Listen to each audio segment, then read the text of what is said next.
Now, Carla asked a question. Can you elaborate a little bit more on churches in the Revelation? I watched your sermon on that. I always thought it would be for today's church. And that is I would be happy to elaborate on it for those of you who are unsure what Carla is saying. What we have is, of course, the seven churches of the Revelation in Revelation chapters 2 and 3. And the very common interpretation in evangelical churches is that those are letters that are applicable to churches today. Now, not to give the entire 2-hour presentation that I have recently given on this over again, but I think there is some good evidence to say, not so fast. Maybe we should not be applying those messages to today. Now, does that mean we shouldn't read them or shouldn't study them? I don't think so at all, because after all, almost exclusively, we say that Revelation, for example, chapters 4 and onward is futuristic. And yet we read and we study those very diligently.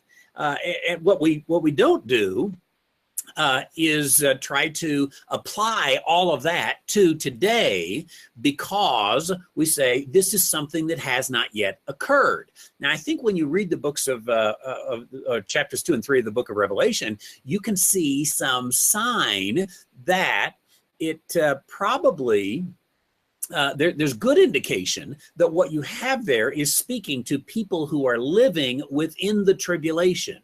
And these people living within the tribulation need some instruction. What is it that a believer is supposed to do during this time? Now, it's my conviction that the church, all believers today, are going to be raptured prior to then. So we're not talking about any of us and advice for us today. We're talking about people who, after the tribulation has begun or after the rapture, they become believers in Jesus Christ. What do they need to do? Interestingly, the messages for the churches of Revelation are very similar to the message that Jesus gives in the days of the gospel.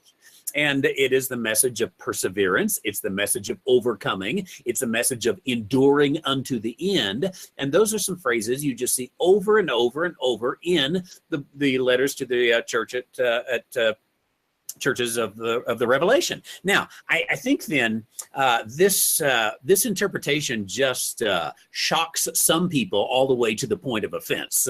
It shocks some people to say, "Oh, if you hold that view, then you must be a heretic." To go back to Scott's question earlier, and I would say you don't really have to agree that the seven churches, letters to the seven churches, are future.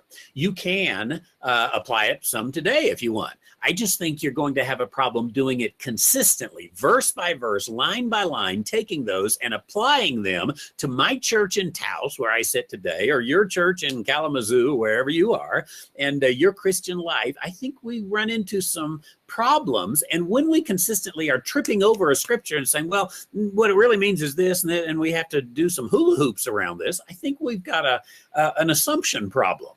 And in this case, I think the assumption is that these are churches existing today rather than future assemblies, Jewish assemblies, believing assemblies in that day. I just think there's a lot of merit to the case.